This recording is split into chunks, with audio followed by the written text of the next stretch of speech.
નમસ્કાર, સ્વાગત છે આપનું બાત ભારત કી ચેનલ. હું ધનંજય શુક્લ અને આજે તમને બતાવું છું કે માર્ગ અને મકાન વિભાગ આણંદ જિલ્લા રોડ ખાતા દ્વારા ઉમરેઠ એટલે મૂળ તો નડિયાદ ડાકોર હાઈવે નવીનીકરણ કરવામાં આવ્યું અને એમાં ઉમરેઠ ખાતે નવા ડામરના રોડ કરવામાં આવ્યા. અને શું આને ભ્રષ્ટાચાર નહીં કહીએ, શું આને બેદરકારી નહીં કહીએ, આ ખાડા કાન નહીં કહીએ તો શું કહીશું? જુઓ આ ખાડો, આ રોડને પૂરો થયો હજુ 1 મહિનો નથી થયો. રોડ નવો બને 1 મહિનો પણ નથી થયો. હજુ તો તમે જોઈ શકશો કે ડિવાઈડર બનાવવાનું કામ ચાલુ છે અને 1 મહિનામાં રોડ પર મસ્ત મોટા ખાડા પડી ગયા છે. આ ખાડા આ એક જ નથી, આ ડાકોર રોડ પર અને લીંગડા રોડ પર સંખ્યાબંધ આવા ખાડા છે. તો આને શું ભ્રષ્ટાચાર નહીં ગણીએ તો શું ગણીશું? આને બેદરકારી નહીં ગણીએ તો શું ગણીશું?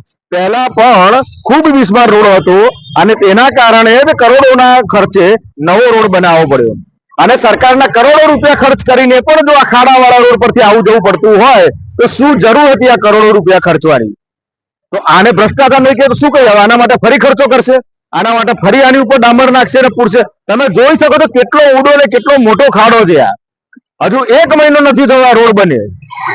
પ્રજા પૂછે છે, મીડિયા પૂછે તો ખરા, મીડિયાનો આ મોઢે પ્રજા પૂછી રહી છે કે આનું કારણ શું?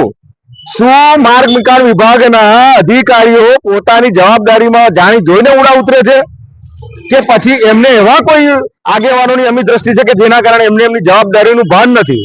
ચોક્કસ પ્રજા માંગશે જવાબ, કારણ કે આ ખાડા એ રોડના ખાડા નથી, આ ભ્રષ્ટાચાર અને બેદરકારીના ખાડા છે. આભાર.